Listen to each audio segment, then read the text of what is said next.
Good morning, patrons. Welcome to Drop of Wisdom. This show is about meeting with some of the original people in asset management from the early days, the 1980s, through to now, to discuss and talk about how asset management evolved. Now, it's been designed for you, the patron, understand that where asset management has come from, where it will hopefully go, at least an opinion anyway, but more importantly, to fill in the gaps that will be left when people like myself and others either retire or depart the earth, as you may say, when this asset reaches the end of its life.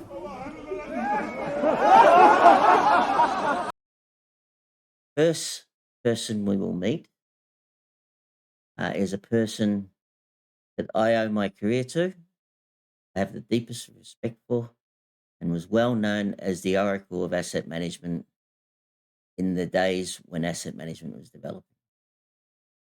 His name is Roger Byrne. G'day, Roger. It's nice to see you again. G'day, Sandy. Yeah. I called you the oracle in the intro. Everyone had that name for you. Oh, God. And you employed me way back in 1989, a long time. But how did asset management actually get going? I mean, there was a time before I got there where you had to start building. Yeah. Well, it really got going before I joined GHD. I graduated, but I'd failed Maths 4 statistics. So I didn't actually graduate, but I was allowed to go out and work. And I got a job at the Department of Works in 1965. And the very first job I was given was to go to Puckapunyal Army Camp and work out why the sewer system was blocking. I saw that report. And I went there and found that, because I was going to build bridges and do massive civil infrastructure, but I found that what had happened was in the Second World War, the contractor who'd put all the sewer together had left all the formwork in the manholes. And it was totally decaying and just dropping into the sewer and then going down and blocking the screens at the pump station at the end. So that was my first experience of you've got to have good asset handover. So when was that? About 1966, 66, wow. 67. Yeah. Right, okay. And so I said to them, you need to do better work like this. And they said, oh, what do you think? And I said, you need to have good plans and have a asset handover. So I wrote the very first thing about asset handover. And then they said, oh, well, you need to understand maintenance.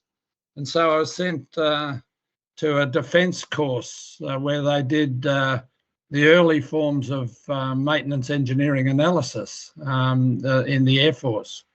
And I got to see a I got to see a maintenance management system, and it was, of course, back in those days, it was cards. And so you had this huge whole like a filing system, and you pulled the file out, found the asset, picked up the thing, and it said in November you do this. So you went and did that, filled it out on the card, and put it back in the box. And so that was my introduction from that point of view.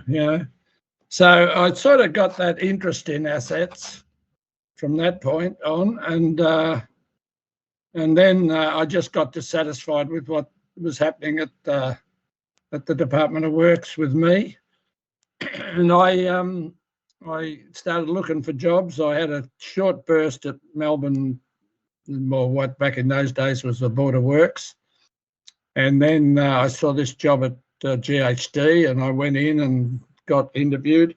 And what it was they wanted someone who had maintenance experience with sewer systems, because they actually, back in the old days, they managed regional water boards. So consultants were the only people that were sort of really readily available to do places like Bendigo and Ballarat and some of those cities. And I think they had over 300 in Victoria, the south part of New South Wales, and all of Tassie.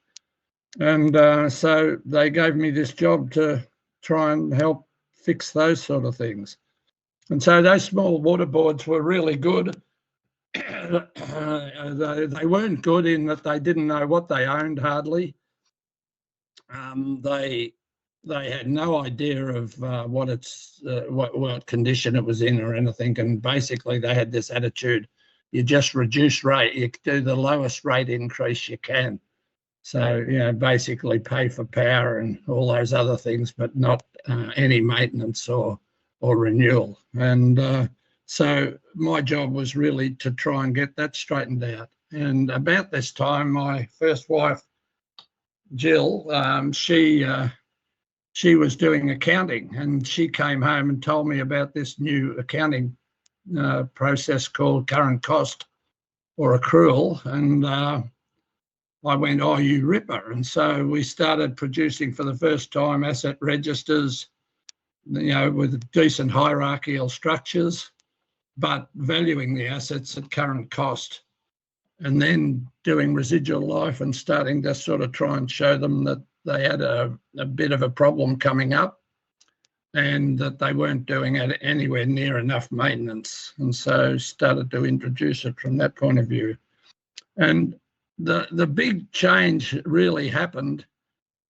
The Victorian government decided that was a bit strange to have private people looking after public assets. Isn't that funny?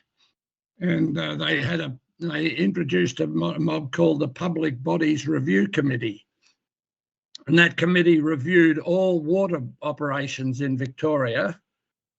And GHD were the only ones who were able to produce current cost accounting and renewals and full assessments of the portfolios of the assets. None of the big water boards had any idea of that sort of thing. So out of that, we got this wonderful report. They gave us this huge pat on the back, and that really just changed how anybody thought about what we were doing. So that was really good. And so that was the kickoff of good asset management, I suppose, in GHD. And but I'd always had good, pardon me, I'd always had good support from the senior people in GHD about doing this. More than likely didn't have enough staff and that sort of thing at that time, but we kicked on from there. Right. And so what were the challenges at GHD? And subsequently outside of GHD, getting clients? Well, I think there was the Public Bodies Review Committee's report just put us in front of everybody because it was read around Australia. And so suddenly, I might note the Board of Works or Melbourne Water didn't ever commission us back in those days, but just about everybody else did. So we did work for Sydney Water, Engineering and Water Supply Department for the whole of South Australia, and several others, and just slowly really advanced what we were doing. It just gave us credence, I suppose. And we had enough skill to be able to deliver some reasonably good products quickly, and that's where almost you became involved by that stage and started to help us out. I was trying to remember the other day what was the original software I used to write stuff up in, and it was one of the big computer companies. Spreadsheet sort of type system or database system. And then, of course, along came Symphony and then Lotus and and Excel and Access, and we sort of slowly progressed up that phone. But I kind of got out of that side of it then. Yeah.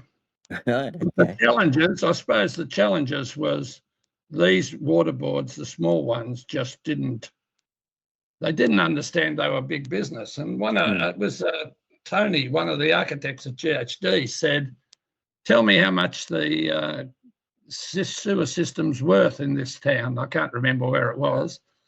And I told him, and he said, I'll draw you an architectural impression of the building.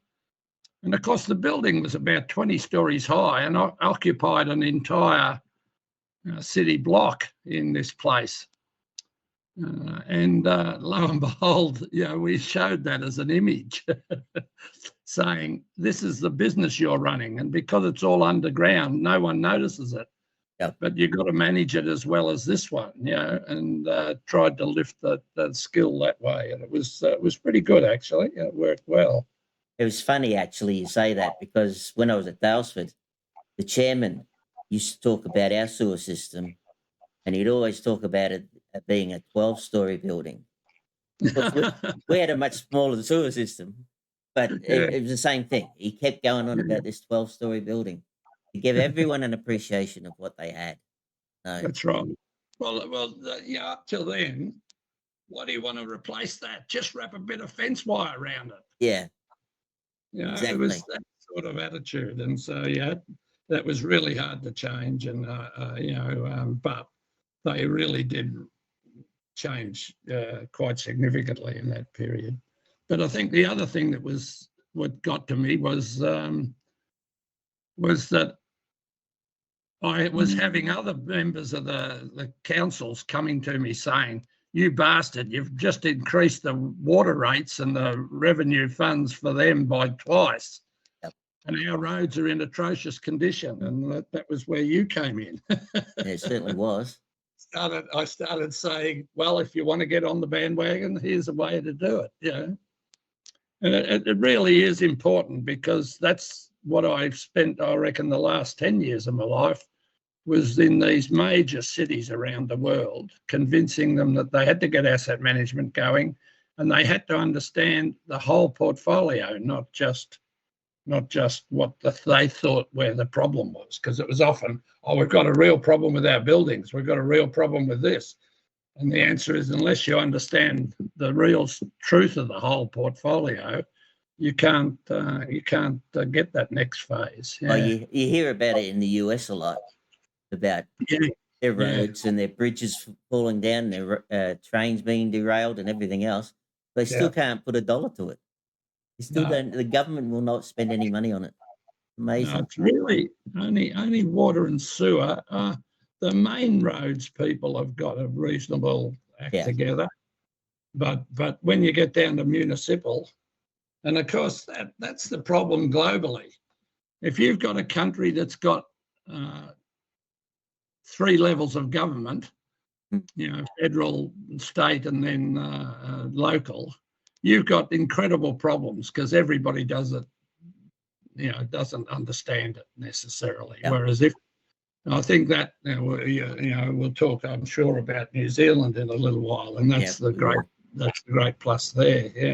Yeah, that was a big one. Yeah, and I mean, when you employed me and also Bon at the time, although Bon was sent off to wherever he went to do his accounting, the pressure started to come on to start to produce. Yeah. And budgets and everything else to worry about. That's right. But I remember the first job I went with you, there's a couple of them, Mount Borbor. Now, that was a fantastic job.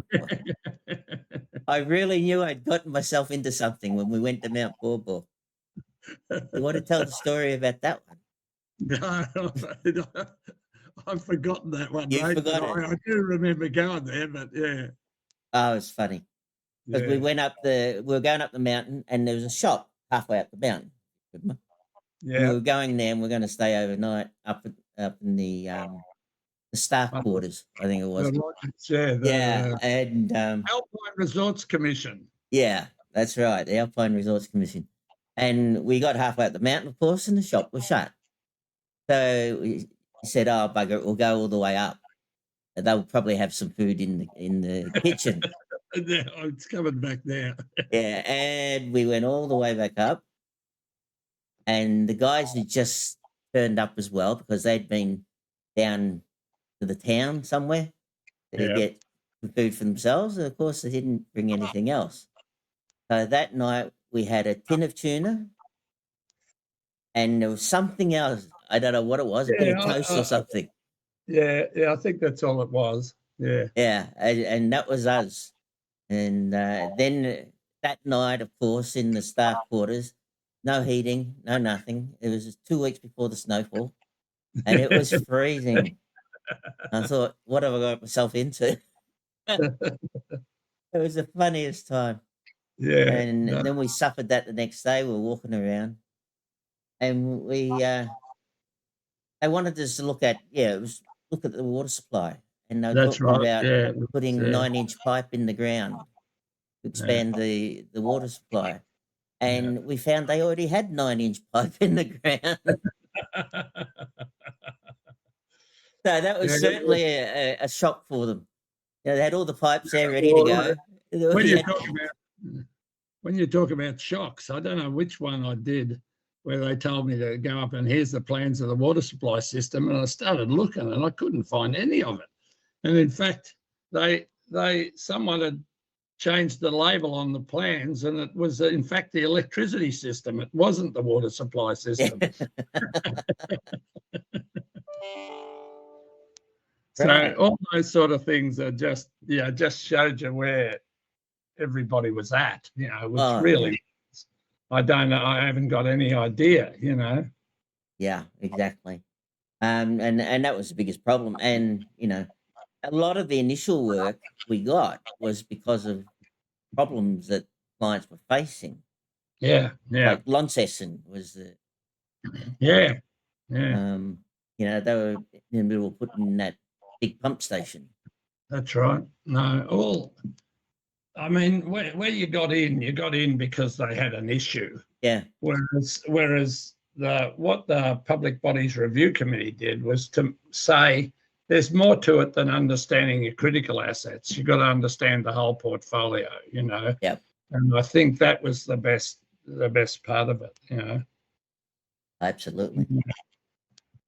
The initial focus, well, we're talking about that a bit at the moment. A bit, yeah. Just a question though, when did you meet Penny Burns?